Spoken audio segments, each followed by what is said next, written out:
الحمد لله نحمده ونستعينه ونستغفره ونعوذ بالله من شرور أنفسنا ومن سيئات أعمالنا من يهده الله فلا مضل له ومن يضلل فلا هادي له وأشهد أن لا إله إلا الله وحده لا شريك له وأشهد أن محمدًا عبده ورسوله يا أيها الذين آمنوا اتقوا الله حق تقاته ولا تموتن إلا وأنتم مسلمون يا أيها الناس اتقوا ربكم الذي خلقكم من نفس واحدة وخلق منها زوجها وبث منهما رجالا كثيرا ونساء واتقوا الله الذي تساءلون به والأرحام إن الله كان عليكم رقيبا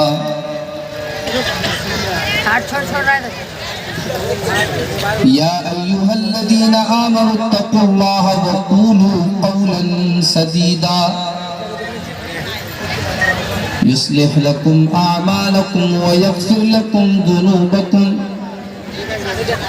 ومن يطع الله ورسوله فقد فاز فوزا عظيما أما بعد فإن خير الحديث كتاب الله وخير الهدي هدي محمد صلى الله عليه وسلم وشر الأمور محدثاتها وكل محدثة بدعة وكل بدعة ضلالة وكل ضلالة في النار أعوذ بالله من الشيطان الرجيم بسم الله الرحمن الرحيم إنهم فتية آمنوا بربهم وزدناهم هدى وربطنا على قلوبهم إذ قاموا فقالوا ربنا رب السماوات والأرض لن ندعو من دونه إلها لقد قلنا إذن شططا صدر محترم علماء کرام محترم بزرگوں نوجوان ساتھیوں ماں اور بہنوں پیارے بچوں آج کی یہ کانفرنس جو آپ کی سرزمین دھنوشا میں بڑے تذکر و احتشام کے ساتھ منعقد ہو رہی ہے اور بہت نامور علماء کرام کو آپ کے بیچ میں لایا گیا ہے دعا کرتے ہیں اللہ تعالیٰ سے آج کی اس کانفرنس کو ہر معنی میں کامیاب کرے اور آج کی اس اسٹیج سے کتاب و سنت کی صحیح دعوت لوگوں کے دل و دماغ تک پہنچے اور لوگوں کو اللہ تعالیٰ کہی گئی باتوں پر عمل کی توفیق عطا فرمائے۔ میرے بھائیوں، مجھے ابھی تقریر کرنا ہے، پھر فوراً نکلنا بھی ہے، بنارس پہنچنا ہے، صبح 7 بجے سے میری کلاس ہے، اور کل رات میں نیپال کے دوسرے حصے میں لمبنی میں ایک پروگرام میں تھا، جمعہ کا خطبہ وہیں ہوا، اور وہاں سے کاٹمنڈو ہوتے ہوئے آپ کے بیچ میں جنک پور سے آیا، بہت سارے اسباب ہوئے، راستے میں تاخیر بھی ہوئی، اور میں ڈائریکٹ ابھی پہنچا ہوں اور سیدھے اسٹیج پر آپ کے سامنے لا کر کے مجھے اٹھایا گیا۔ خطبہ مسنونہ کے بعد سورۃ الکہف کی 2 آیتیں میں نے آپ کے سامنے پڑھی ہیں۔ آج جمعہ کا دن ہے، مجھے امید ہے کہ آپ نے سورہ کہف پڑھی ہوگی، اگر نہیں پڑھی ہے تو پڑھا کیجئے جمعہ کے دن۔ اللہ کے نبی صلی اللہ علیہ وسلم کی حدیث ہے، جو انسان جمعہ کے دن سورہ کہف پڑھتا ہے اگلے جمعہ تک اللہ تبارک و تعالیٰ اس کو ایک نور عطا کرتا ہے، ایک روشنی عطا کرتا ہے۔ سورہ کہف میں اللہ تعالیٰ نے ایک واقعہ بیان کیا۔ اللہ کے کچھ بندے ایسے تھے جو ایسے ماحول میں رہتے تھے جہاں ہر طرف بت پرستی ہو رہی تھی، شرک ہو رہا تھا، اور اس شرک بھرے ماحول میں اللہ کے ان بندوں کو اللہ تعالیٰ نے توحید کی دولت دے دی، اور جب ان کو یہ احساس ہوا کہ اس ماحول میں رہ کر کے ہم اپنے دین کو بچا نہیں سکتے، اپنی توحید کو بچا نہیں سکتے، تو وہ اپنے گھر بار کو چھوڑ کر کے ایک پہاڑ کی گفا میں چلے چلے، ایک غار میں چلے چلے۔ واقعہ لمبا ہے، میں واقعے کی تفصیل آپ کے سامنے بیان نہیں کروں گا۔ قرآن مجید میں اللہ تعالیٰ نے جب اس واقعے کو بیان کیا تو اللہ تعالیٰ نے ایک چیز کو ہائی لائٹ کرتے ہوئے اس کو بہت خاص طور سے اللہ تعالیٰ نے ذکر کیا، اور وہ چیز کیا تھی؟ اِنَّهُمْ فِتْيَةٌ آمَنُوا بِرَبِّهِمْ وَزِدْنَاهُمْ هُدًى۔ اپنے ماں باپ کا گھر چھوڑ کر کے، اپنی بستی کو چھوڑ کر کے، اپنے علاقے کو چھوڑ کر کے پہاڑ کی گفا میں جانے والے وہ اللہ کے بندے نوجوان تھے۔ گویا اللہ تعالیٰ مسلمان نوجوانوں کو یہ سبق دے رہا ہے کہ اے مسلمان نوجوانوں، توحید اتنی بڑی دولت ہے اور ایمان اتنی بڑی دولت ہے کہ اس دولت کو بچانے کے لیے، اس دولت کو سنبھالنے کے لیے اللہ کے ان نوجوان بندوں نے اپنے ماں باپ کی دولت کو ٹھکرا دیا، اپنا گھر ٹھکرا دیا، اپنے محلوں کو ٹھکرا دیا، اپنی حویلیوں کو ٹھکرا دیا، اور سب کچھ چھوڑ کر کے پہاڑ کی گفا میں چلے گئے۔ غور کیجیے، اللہ تعالیٰ نے جب اصحاب کہف کا واقعہ بیان کیا تو ان کے نوجوان ہونے کو اللہ تعالیٰ نے خاص طور سے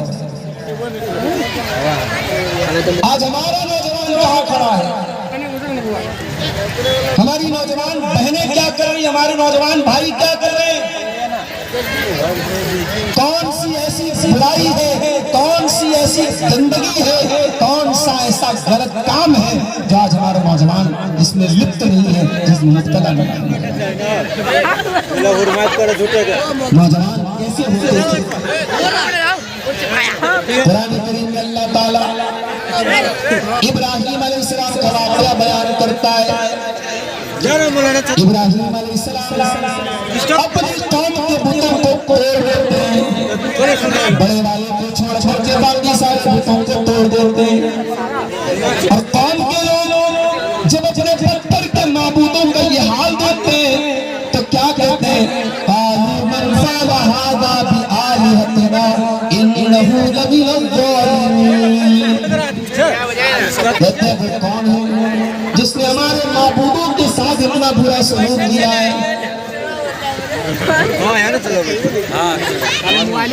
یہ بھائی اب ڈسٹرب مت کرو، جو لگ گیا لگ گیا، اب تفصیل کے بعد کسی اور بولیں گے، بیچ میں کوئی ڈسٹرب مت کرو۔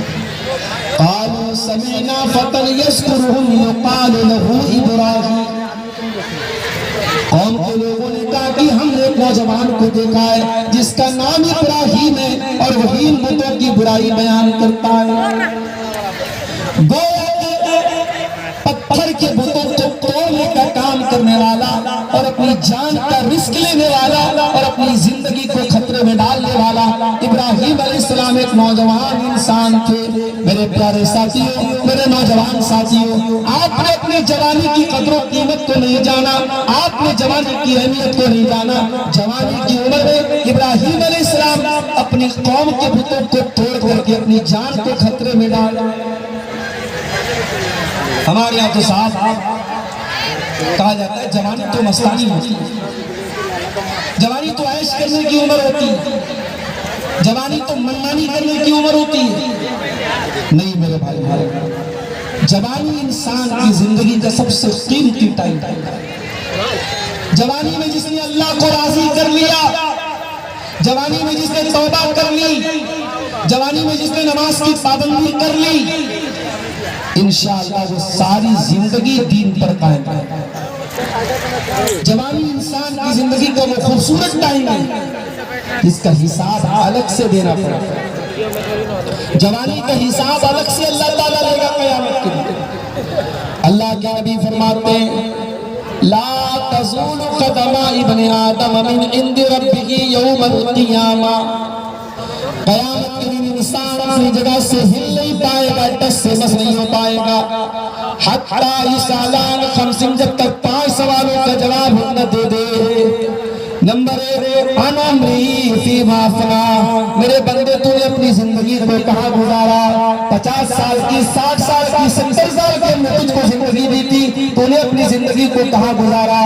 دوسرا سوال وعن شبابی فیما ابلا، میرے بندے ہم نے تجھے 20 سال سے لے کر کے 40 سال کا جو دور دیا تھا، جو جوانی کا دور تھا، جو طاقت کا دور تھا، جو انرجی کا دور تھا، جو کچھ کرنے کا دور تھا، میرے بندے تو نے اپنی جوانی کو کہاں گزارا؟ جوانی کا حساب الگ سے دو۔ میرے نوجوان ساتھیوں، اپنی جوانی کی قیمت کو سمجھو، جوانی کو برباد مت کرو، اپنی جوانی کی قدر کرو۔ یہ جوانی دوبارہ نہیں ملے گی، اس جوانی میں اللہ کو راضی کرنے لگے۔ جانتے ہو انسان جب گرمی سے بے حال ہوتا ہے تو سب سے پہلے وہ تلاش کرتا ہے ایسی جگہ مل جائے جہاں اسے دھوپ نہ لگے، اسے گرمی نہ لگے۔ بھئی آپ کسی کھلے میدان میں جا رہے ہیں، بہت تیز دھوپ نکلی ہے تو آپ کو کیا چاہیے؟ آپ کو سایہ چاہیے، آپ کو ٹھنڈی ٹھنڈی ہوا چاہیے۔ اور آج یہ سورج 9 کروڑ 30 لاکھ میل دور، سورج 9 کروڑ 30 لاکھ میل دور ہے، اور اس پر سے گرمی کا یہ عالم ہے کہ کاٹمنڈو جیسے شہر میں جو ٹھنڈا شہر مانا جاتا ہے، وہاں پر بھی لوگ دن میں جب چلتے ہیں تو دھوپ زیادہ ہوتی ہے، لوگ ہاتھ میں چھاتا لے کر چلتے ہیں، گاڑی میں چلتے ہیں، اے سی میں چلتے ہیں، گرمی ہم سے برداشت نہیں ہوتی میرے بھائی۔ قیامت کے دن سورج 9 کروڑ 30 لاکھ میل کی دوری پر نہ ہوگا، بلکہ 1 میل کی دوری پر ہوگا۔ پسینے سے لوگ اس قدر بے حال ہوں گے، کوئی اپنے ٹخنے تک، کوئی گھٹنے تک، کوئی کمر تک، کوئی پورا کا پورا پسینے میں ڈوبا ہوا ہوگا۔ قیامت کے دن کی اس گرمی کے عالم میں اللہ کے پیارے نبی فرماتے ہیں سبعۃ یظلھم اللہ فی ظلہ یوم لا ظل الا ظلہ، قیامت کے دن 7 لوگ ایسے ہوں گے جن کو اللہ تعالیٰ اپنے عرش کا سایہ عطا فرمائے گا۔ جس دن اللہ کے سائے کے علاوہ کوئی سایہ نہ ہوگا، اس دن اللہ تعالیٰ اپنے ان 7 بندوں کو اپنا سایہ عطا فرمائے گا۔ ان 7 بندوں میں ایک وہ انسان بھی ہوگا، فرمایا وَشَاطٍ فِي عِبَادَةِ اللَّهِ، وہ نوجوان جس کی جوانی اللہ کی عبادت میں گزری ہو، جس نے جوانی میں عبادت کر کے اللہ کو راضی کیا ہو۔ یا عبادت کون کر رہا ہے؟ یہاں تو ہمارے نوجوانوں کی راتیں حرام چیزوں میں گزر رہی۔ کتنے نوجوان ہیں رات میں بیٹھ کر کے موبائل پر گندی چیزیں دیکھنا، غیر محرم لڑکیوں سے چیٹنگ کرنا، موبائل کا ناجائز استعمال کرنا ان کا شیوا بن چکا ہے، ان کی زندگی کا حصہ بن چکا ہے۔ شراب و شباب ان کی زندگی کا حصہ بن چکا ہے۔ میرے بھائی کو یاد رکھو، یہ وہ گناہ جو آپ راتوں میں کمرے کہہ کے کرتے ہیں، ان گناہوں سے میرے بھائیوں ہمیں اور آپ کو ڈرنا چاہیے۔ انسان اگر پبلک کے سامنے، لوگوں کے سامنے بڑا نیک ہے، بڑا متقی ہے، بڑا پرہیزگار ہے، لیکن اکیلے میں اور تنہائی میں اگر وہ گناہ کے کام کرتا ہے تو یہ بہت خطرناک بات ہے، اور ایسے انسان کی نیکیاں قیامت کے دن اس کے منہ پر مار دی جائیں۔ اور اہل حدیث کا اسٹیج ہے، بغیر دلیل کے یہاں کوئی بات نہیں کہی جاتی۔ آئیے میں دلیل آپ کو سنا دیتا ہوں۔ ابن ماجہ کی صحیح روایت ہے، اللہ کے پیارے نبی صلی اللہ علیہ وسلم حضرت ثوبان رضی اللہ تعالیٰ عنہ سے فرماتے ہیں، اے ثوبان لَعَالَمَنَّ أَقْوَامًا مِّنْ أُمَّتِي يَأْتُونَ يَوْمَ الْقِيَامَةِ، اے ثوبان قیامت کے دن کچھ ایسے بھی لوگ میری امت کے آئیں گے جو پہاڑوں کے برابر نیکی لے کر کے آئیں گے، پہاڑوں کے برابر وہ نیکی لے کر کے آئیں گے، فَيَجْعَلُ اللَّهُ عَزَّ وَجَلَّ هَبَاءً مَنثُورًا، اللہ تعالیٰ ان کی نیکیوں کو برباد کر دے گا، ان کی نیکیوں کو اڑا دے گا، ان کی نیکیوں کو گرد و غبار میں تبدیل کر دے گا۔ حضرت ثوبان ڈر گئے، کہا اللہ کے نبی صفہم لنا وجلہم لنا، اے اللہ کے نبی ذرا اور کلیئر کر کے بتا دیجئے، ان لا نکون منہم، تاکہ ہم ان میں سے نہ ہو جائیں، تاکہ ہم ان میں سے نہ ہو جائیں۔ حضرت ثوبان نے یہ نہیں کہا کہ اللہ کے نبی وہ کون لوگ ہوں گے، کہا کہ اللہ کے نبی ان کی کوالٹی بتا دیجئے، ان کی صفت بتا دیجئے تاکہ ہم ان میں سے نہ ہو جائیں۔ آج ہمیں دوسروں کے چھوٹے چھوٹے عیب نظر آ جاتے ہیں، اپنے بڑے بڑے عیب پر ہم پردہ ڈالتے ہیں۔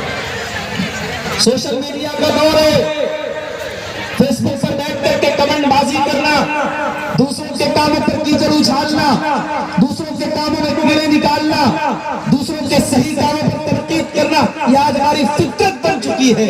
ہم دوسروں کے لیے جج بن جاتے ہیں اور اپنے لیے وکیل بن جاتے ہیں۔ معاف کرنا میرے بھائیوں، یہ نبی کے صحابہ کا طریقہ نہیں۔ نبی کے صحابہ پہلے اپنے گریبانوں میں جھانکتے تھے، پہلے اپنی فکر کرتے تھے۔ حضرت ثوبان نے کہا، اے اللہ کے نبی پہلے بتائیے وہ کون لوگ ہوں گے تاکہ ہم ان کی طرح نہ ہوں۔ آپ نے فرمایا، اے ثوبان وہ تمہارے ہی بھائی ہوں گے، تمہاری جیسے نماز پڑھنے والے ہوں گے، روزہ رکھنے والے ہوں گے، رات میں عبادت کرنے والے ہوں گے، بس ایک بات کی کمی ہوگی، وَلَٰكِنَّهُمْ إِذَا خَلَوْا بِمَحَارِمِ اللَّهِ انتهكوها۔ پبلک کے سامنے تو بڑے نیک ہوں گے، ہر جلسے میں جائیں گے، ہر تقریر سنیں گے، علماء سے کے ساتھ سیلفی بھی لیں گے، علماء سے محبت بھی کریں گے، بظاہر تو بڑے نیک ہوں گے، بڑے دیندار ہوں گے، مگر ان کے موبائل کی براؤزر کی ہسٹری بتائے گی، ان کے واٹس ایپ کی چیٹنگ بتائے گی، وہ راتوں میں بیٹھ کر کے گندے کام کر رہے ہوں گے۔ وَلَٰكِنَّهُمْ إِذَا خَلَوْا بِمَحَارِمِ اللَّهِ انتهكوها۔ جب وہ اکیلے میں ہوں گے، جب وہ تنہائی میں ہوں گے تو وہ ناجائز کام کریں گے، وہ غلط کام کریں گے، وہ اللہ کو ناراض کرنے والے کام کریں گے۔ اپنی تنہائی کو گناہوں سے بچا لو۔ دنیا میں ہم دیکھتے ہیں بڑے بڑے شاپنگ مالوں میں، ریلوے اسٹیشن پر، ایئرپورٹ پر، ہر جگہ آج کل کیمرہ لگا ہوا ہے۔ یہ کیمرہ کیوں لگا رہتا ہے؟ اس کیمرے کا نام ہے سیکیورٹی کیمرہ۔ یہ کیمرہ جہاں لگا ہے تو چور بھی چوری کرنے سے ڈرتا ہے، کسی لڑکی کو چھیڑنے والا 1000 بار سوچتا ہے کہ نہیں یار کیمرہ لگا ہوا ہے، ریکارڈ ہو جائے گا۔ دنیا میں انسان کا بنایا ہوا کیمرہ آج انسان کو غلط کام کرنے سے روک رہا ہے۔ انسان ڈرتا ہے کہ نہیں بھائی ریکارڈ ہو۔ میں کہتا ہوں یہ انسان کا بنایا ہوا کیمرہ ہے، یہ تو خراب بھی ہو سکتا ہے، یہ تو بیکار بھی ہو سکتا ہے۔ اس کیمرے میں جو چیزیں ریکارڈ ہو رہی ہیں ہو سکتا ہے 1 مہینے کے بعد وہ ڈیلیٹ ہو جائیں، مگر ایک کیمرہ ایسا بھی ہے جو ہر چیز کو ریکارڈ کر رہا ہے اور 24/7 ریکارڈ کر رہا ہے، ہر وقت کو ریکارڈ کر رہا ہے۔ اور وہ کیمرہ کبھی خراب ہونے والا نہیں، وہ کیمرہ کبھی برباد ہونے والا نہیں۔ اور وہ کیمرہ کون سا کیمرہ ہے؟ فرمایا وَإِنَّ عَلَيْكُمْ لَحَافِظِينَ كِرَامًا كَاتِبِينَ میرے بندو ہم نے تمہارے اعمال کو ریکارڈ کرنے کے لیے کرامن کاتبین کو تمہارے اوپر مقرر کر دیا ہے، جو تمہارے ایک ایک عمل کو ریکارڈ کر رہے ہیں، ایک ایک عمل کو لکھ رہے ہیں۔ ہم جب راستہ چلتے ہیں نا، اب یہ عورتیں بھی جلسے میں ماشاءاللہ آئی ہوئی ہیں، لیکن افسوس کے ساتھ اور معذرت کے ساتھ کہنا پڑتا ہے کہ ہمارے جلسے میں بھی میلے والا ماحول ہے۔ ادھر جلسہ ہو رہا ہے، ادھر دکانیں لگی ہیں، چوڑی بک رہی ہے، کھلونے بک رہے ہیں، عورتیں اور نوجوان لڑکیاں وہاں پہ کھڑی ہیں، پھر وہاں پہ لڑکے بھی کھڑے ہیں اور ساتھ تماشا بنا کے بیٹھے ہیں۔ ہمارے منتظمین سے بھی میں بڑے ادب کے ساتھ کہنا چاہتا ہوں، میں بہار کے جلسوں میں بھی جاتا ہوں، بعض جگہ پر لوگوں نے سختی کی، جلسے سے پہلے اعلان کر دیا کوئی میلہ ویلا نہیں لگے گا، کوئی دکان نہیں لگے گی۔ دو چار جگہوں پر ایسا کیا گیا، اس کا اثر بھی ہوا ہے۔ آپ کے نیپال میں میں دیکھتا ہوں جہاں بھی جلسہ ہوتا ہے وہاں میلے وغیرہ ضرور لگتے ہیں، اس پر آپ کو تھوڑا روک لگانے کا۔ اب عورتیں جا رہی ہیں راستے سے، اب آپ گزر رہے ہیں وہاں سے، اب آپ بظاہر آپ کی نظر سامنے ہے، مگر کنکھیوں سے آپ کہیں اور دیکھ رہے ہیں، آپ کی کنکھی نگاہیں کہیں اور ہیں، آپ کی نظر ان عورتوں پر پڑ رہی ہے، لیکن بظاہر ایسا لگ رہا ہے کہ آپ سامنے دیکھ رہے ہیں۔ اس کو کہتے ہیں نگاہوں کی چوری۔ اللہ قرآن میں کہتا ہے یعلم خائنۃ الاعین وما تخفی الصدور۔ اللہ کا کیمرہ اتنا شاندار ہے، اللہ کا کیمرہ تو یہ بھی دیکھ رہا ہے کہ تمہاری نظر کہاں پڑ رہی ہے، تم آنکھوں کی چوری کرتے تھے، اللہ اس کو بھی جانتا ہے۔ وما تخفی الصدور، تمہارے سینے میں کیا چل رہا ہے اللہ کو وہ بھی پتا ہے، تمہارے دل میں کیا چل رہا ہے، تمہارے دماغ میں کیا چل رہا ہے اللہ کو وہ بھی معلوم ہے۔ اللہ کا ڈر آج ہمارے نوجوانوں کے اندر سے نکل رہا ہے۔ ہمارے نوجوان آج بڑی تعداد میں شرک کر رہے ہیں، غیر اللہ کے آگے سر جھکا رہے ہیں۔ کتنی ہماری عورتیں ہیں، بچہ بیمار ہو گیا، کسی ڈھونگی بابا کے پاس، کسی اوجھا کے پاس، کسی شرکیہ منتر پڑھنے والے کے پاس جا کر کے اپنے بچے کو دم کروا رہی ہیں، بچے کے گلے میں تعویذ کروا رہی ہیں۔ آج مسلمان کے گھر میں شرک ہو رہا ہے، اس سے بڑا پاپ کوئی اور نہیں ہو سکتا۔ دنیا کا سب سے بڑا پاپ شرک ہے، اور آج ہمارے مردوں کے اندر بھی اور عورتوں کے اندر بھی شرک ہو رہا ہے۔ اور یہ پیشن گوئی اللہ کے نبی نے بیان کی تھی کہ میری امت کے اندر ایسے حالات بھی آئیں گے، میری امت کے اندر شرک کیا جائے۔ آپ نے فرمایا لا تقوم الساعة حتى تلحق قبائل من امتی بالمشرکین وحتى يعبدوا الاوثان۔ قیامت اس وقت تک نہیں آئے گی جب تک میری امت کے اندر شرک نہ ہونے لگے گا، میری امت کے اندر بتوں کی پوجا نہ ہونے لگے گی۔ اور مولانا الطاف حسین حالی نے 100-125 سال پہلے بڑا صحیح نقشہ کھینچا تھا۔ 100 سال گزر گئے مگر ایسا لگتا ہے مولانا حالی نے آج کے حالات کو سامنے رکھ کر کے یہ نقشہ کھینچا تھا۔ بہت سارے کام ہمارے غیر مسلم بھائی کرتے ہیں، ان کے مندروں میں ہوتا ہے، ان کے عبادت گاہوں میں ہوتا ہے، ہم کہتے ہیں صاحب یہ غلط ہو رہا ہے، شرک ہو رہا ہے، اور وہی کام مسلمان مزاروں پہ جا کے کرتا ہے، قبروں پہ جا کے کرتا ہے، اس کو صحیح کہتا ہے۔ مولانا حالی کہتے ہیں کرے غیر گر بت کی پوجا تو کافر، کواکب میں مانگے کرشمہ تو کافر، جھکے آگ پر بیر سجدہ تو کافر، جو ٹھہرائے بیٹا خدا کا تو کافر، مگر مومنوں پر کشادہ ہے راہیں، پرستش کرے شوق سے جس کی چاہے، نبی کو چاہے خدا کر دکھائے، اماموں کا رتبہ نبی سے بڑھائے، مزاروں میں جا جا کے نظریں چڑھائے، شہیدوں سے جا جا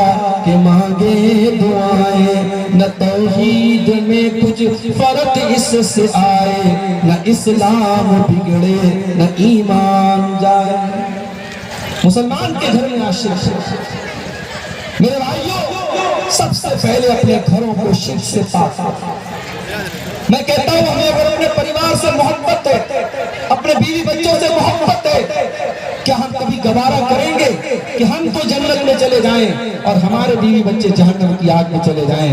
ارے جہنم کی آگ چھوڑ دو، اگر کسی کے بچے کی انگلی کٹ جائے، کسی کی بیوی کو ذرا سی چوٹ لگ جائے، شوہر بے چین ہو جاتا ہے، باپ بے چین ہو جاتا ہے، اپنے بال بچوں کو ذرا سی تکلیف میں نہیں دیکھ سکتے میرے بھائیوں، ہم جہنم کی آگ میں اپنے بچوں کو جلتا ہوا کیسے دیکھ سکتے ہیں؟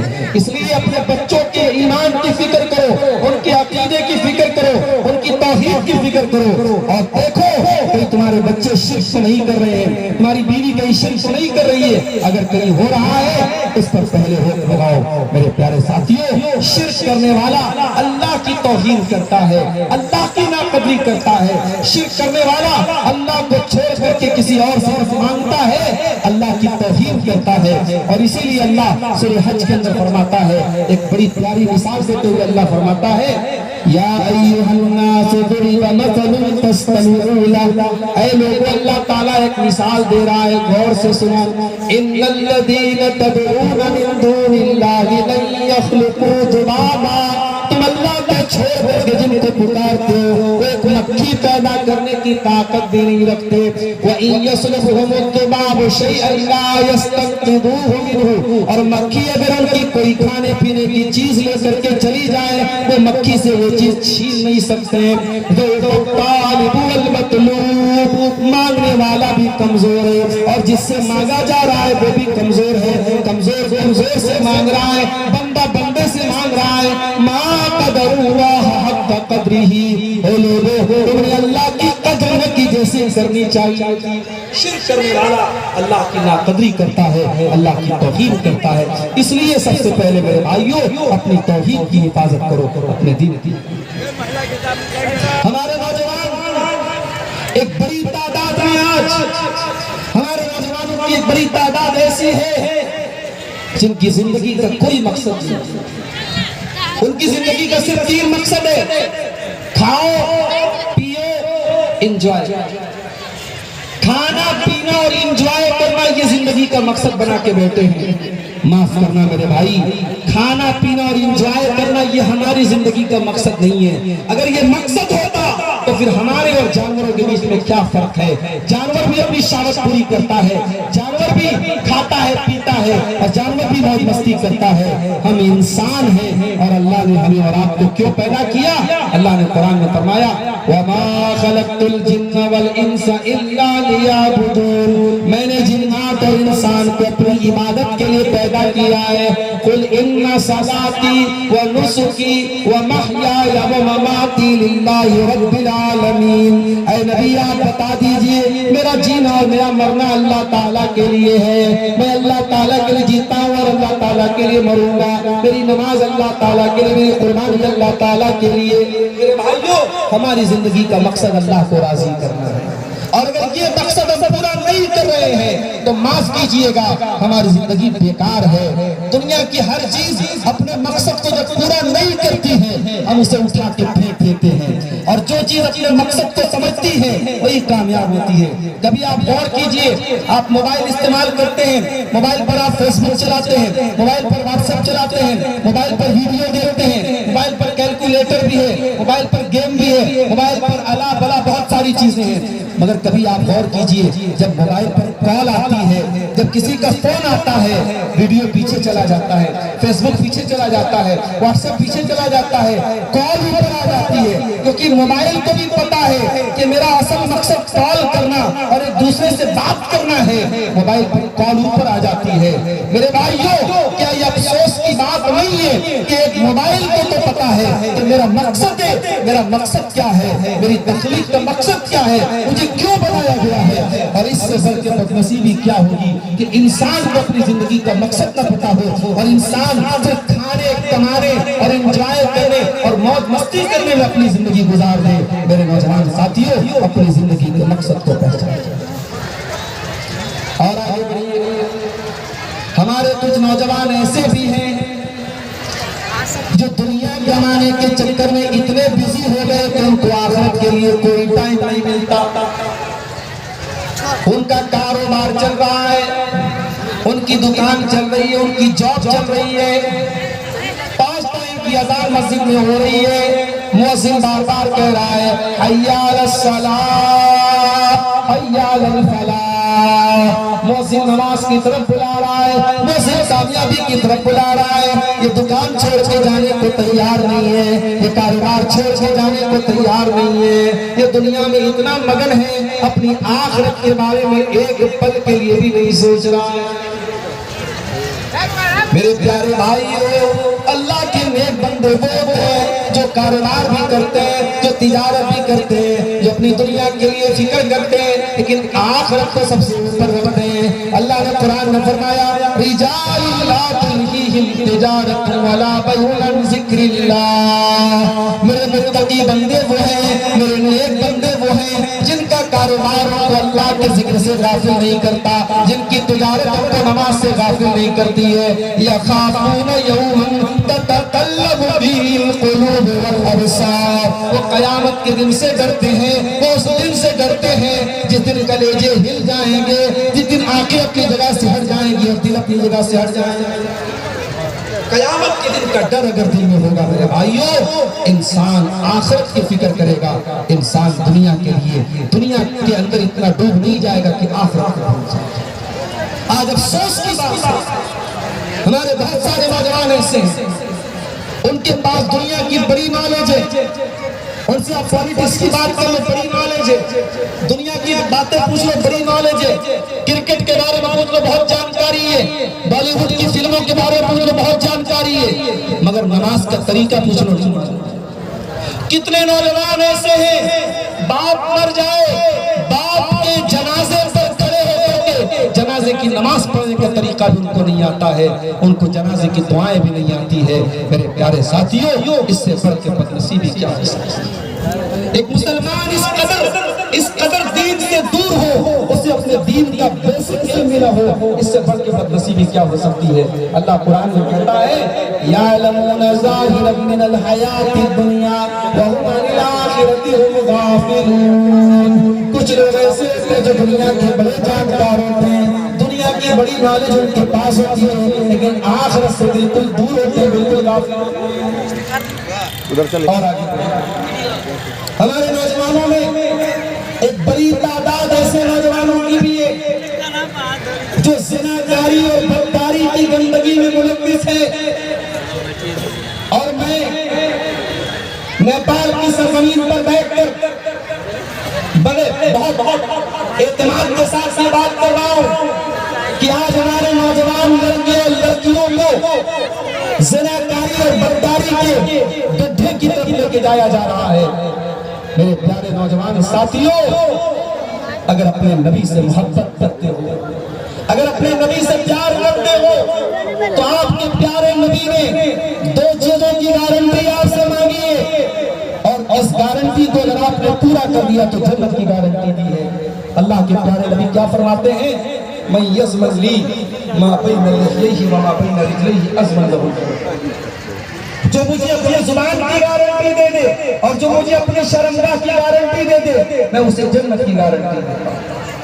اور اللہ کے نبی کو معلوم تھا کہ جب ایک نوجوان جوانی کی دہلیز پر پہنچتا ہے تو اس کے جسم کے اندر ہونے والی تبدیلیاں یہ تقاضا کرتی ہیں کہ اس کی اس خواہش کو پورا کیا جائے، اور اس خواہش کو پورا کرنے کے لیے اسلام نے نکاح کا سسٹم رکھا ہے۔ اسی لیے اللہ کے نبی نے نوجوانوں کو خطاب کرتے ہوئے فرمایا یا معاشر الشباب من استطاع منکم الباءۃ فلیتزوج۔ اے نوجوانوں، جب تم شادی کے قابل ہو جاؤ، جب تم شادی کی ذمہ داری اٹھانے کے قابل ہو جاؤ تو تم نکاح کر لو۔ جب تم شادی کر لو گے، جب تم نکاح کر لو گے، فإنہ غض للبصر وأحسن للفرج، تو تمہاری آنکھیں جھک جائیں گی اور تمہاری شرمگاہ کی حفاظت ہو جائے گی۔ یہ بہت بڑی بات ہے۔ ایک انسان اگر شادی کے قابل ہو گیا، شادی کی ذمہ داری اٹھانے کے لائق ہو گیا، تو اس کی شرمگاہ کی حفاظت کیسے ہوگی؟ شادی کر کے ہوگی۔ بھئی ہمیں بھوک لگی ہے، ہمیں کھانا چاہیے، تو آپ ہمارے سامنے بہترین سے بہترین چیزیں لا کے دے دیں، جب تک ہماری بھوک نہ مٹے گی ہمارا پیٹ نہ بھرے گا۔ ایک انسان شادی کے قابل ہے، شریعت کے روز کی شادی کا، مگر آج شادی بیاہ کے سسٹم کو میری مائیں بیٹی ہیں، میں ان سے کہنا چاہتا ہوں اپنے بچوں کی شادی صحیح ٹائم پر کرو۔ یہ صحابہ کا دور نہیں ہے، یہ نبی کا دور نہیں ہے، یہ فتنوں کا دور ہے، یہ گندگی کا دور ہے، یہ زناکاری کا دور ہے۔ اپنے بچوں اور بچیوں کو اگر گندگی سے بچانا ہے ان کی صحیح ٹائم پر شادی کرو اور شادی کو آسان کرو۔ یہ جہیز کی رسم، یہ ہلدی کی رسم، یہ منگنی کی رسم، یہ بارات کی رسم، یہ لمبے چوڑے خرچ کی رسم، ایک دن کی خوشی کے لیے لاکھوں خرچ کرنے کی رسم، یا لڑکی کا باپ اپنی لڑکی کی شادی کرنے کے لیے زمین جائیداد بیچ دیتا ہے، بینک سے لون لے کر کے شادی کرتا ہے اور اپنے آپ کو اہل حدیث بھی بولتے ہیں اور قرآن و حدیث پر چلنے کا دعویٰ بھی کرتے ہیں۔ میرے بھائیوں، اگر ہم یہ دعویٰ کرنے کے باوجود اگر ہماری شادیوں میں جہیز کا لین دین ہو رہا ہے، ہماری شادیوں میں یہ رسم و رواج بنائے جا رہے ہیں، تو معاف کیجئے گا، ہم اہل حدیث نہیں ہیں۔ اہل حدیث کے نام پر ہم کلنک ہیں۔ اہل حدیث صرف سینے پر ہاتھ باندھنے کا نام نہیں ہے، صرف آمین زور سے بولنے کا نام نہیں ہے، صرف 8 رکعت تراویح پڑھنے کا نام نہیں ہے۔ اہل حدیث تو اس انسان کو کہتے ہیں جو اپنی عبادات میں، اپنے معاملات میں، اپنے تمام معاملات میں جو کتاب و سنت کی پیروی کرے۔ میرے بھائیوں، اپنے نکاح کو آسان کرو، رسم و رواج کی بیڑیوں سے اپنے آپ کو آزاد کرو اور اپنے بچوں کی صحیح ٹائم پر شادی کرو۔ اور شادی کی بات آئی ہے تو یہ بھی آپ کو بتا دینا چاہتا ہوں، شادی میں دینداری نہ دیکھا جائے۔ میری ماں، جب آپ بہو تلاش کرنے جاؤ تو آپ حور پری جیسی بہو لانے کے بجائے دیندار لڑکی کو بہو بنا کے لاؤ، اور جب آپ اپنی بیٹی کے لیے داماد دیکھنے جاؤ تو شاندار حویلی دیکھنے کے بجائے اور بہترین سروس اور نوکری اور بہترین پیسہ دیکھنے کے بجائے دینداری کو دیکھو۔ انشاءاللہ وہ دیندار لڑکا آپ کی لڑکی کو خوش رکھے گا۔ اور وہ جب عورت کا نکاح ہوتا ہے تو 4 چیزیں عورت کے اندر دیکھی جاتی ہیں، لمالہا ولحسبہا ولجمالہا ولدینہا۔ مال دیکھا جاتا ہے، خوبصورتی دیکھی جاتی ہے، اور خاندان دیکھا جاتا ہے، اور دینداری دیکھی جاتی ہے۔ آپ نے فرمایا فَاظْفَرْ بِذَاتِ الدِّینِ تَرِبَتْ یَدَاکَ، دیندار عورت کو اپنے گھر میں لے کے آ جاؤ، کامیاب ہو جاؤ گے۔ دیندار عورت جب گھر میں آئے گی، ساس کو ماں کا درجہ دے گی، سسر کو باپ کا درجہ دے گی، شوہر کی خدمت کرے گی، اپنے بچوں کی صحیح تربیت کرے گی، اور خوبصورتی اور آپ نے رنگ روپ دیکھا ہوگا، گھر میں آ کر کے وہ گھر کا ماحول خراب کر ڈالے گی، شوہر کو برباد کر ڈالے گی، بچوں کی نہ صحیح تربیت کرے گی، نہ گھر کے اندر دینداری پیدا کرے گی۔ میرے پیارے بھائیوں، گھر کے اندر دیندار عورت کو نکاح کر کے لائیے، اور جب دیندار عورت گھر میں آئے گی تو آپ یاد رکھیے دنیا کی سب سے بڑی دولت نیک عورت ہوتی ہے۔ اللہ کے نبی فرماتے ہیں الدنیا متاع وخیر متاع الدنیا المرأة الصالحہ، دنیا کی سب سے قیمتی دولت نیک عورت ہوتی ہے۔ اور نیک عورت کی پہچان کیا ہوتی ہے؟ نبی سے پوچھا گیا اے اللہ کے نبی سب سے بہترین عورت کون سی ہے، سب سے اچھی عورت کون سی ہے؟ اللہ کے نبی نے فرمایا کہ بہترین عورت وہ ہے جس کے اندر 3 چیزیں پائی جاتی ہیں۔ بہترین عورت کی نشانی 3 چیزیں ہیں، التی تسرہ اذا نظر وتطیعہ اذا امر ولا تخالفہ فی نفسہا ومالہ ما یکرہ۔ بہترین عورت وہ ہے شوہر دیکھے تو خوش ہو۔ یہ جلسے میں بن سمجھ کے جا رہی ہیں، یہ شادیوں میں میک اپ کرنے جا رہی ہیں، یہ فنکشنز میں یہ گھومنے پھرنے کے لیے سج سور کے جا رہی ہیں، اور شوہر کے لیے کبھی اپنے آپ کو سجایا نہیں، کبھی اپنے آپ کو سوارا نہیں۔ اگر ایسی عورتیں یہ شکایت کرتی ہیں کہ میرا شوہر میری طرف دھیان نہیں دیتا، میرا شوہر مجھ سے محبت نہیں کرتا، میرا شوہر کو میری پرواہ نہیں ہے، تو ایسی عورتوں کی شکایت فضول ہے۔ اللہ کے نبی کہہ رہے ہیں کہ شادی شدہ عورت اپنے شوہر کے لیے میک اپ کرے، اپنے شوہر کے لیے سجے اور سورے، التی تسرہ اذا نظر، جب شوہر دیکھے تو خوش ہو جائے۔ اور دوسری چیز کیا ہے؟ وتطیعہ اذا امر، جب شوہر کوئی بات کہے تو بیوی بات مانے، بیوی شوہر کی فرما بردار ہو۔ میری مائیں بہنیں غور سے سن لیں، بعض عورتیں ایسی ہوتی ہیں ہر جلسے میں جاتی ہیں، ہر تقریر سنتی ہیں، ہر پروگرام میں جاتی ہیں، جمعہ کے خطبے میں جاتی ہیں،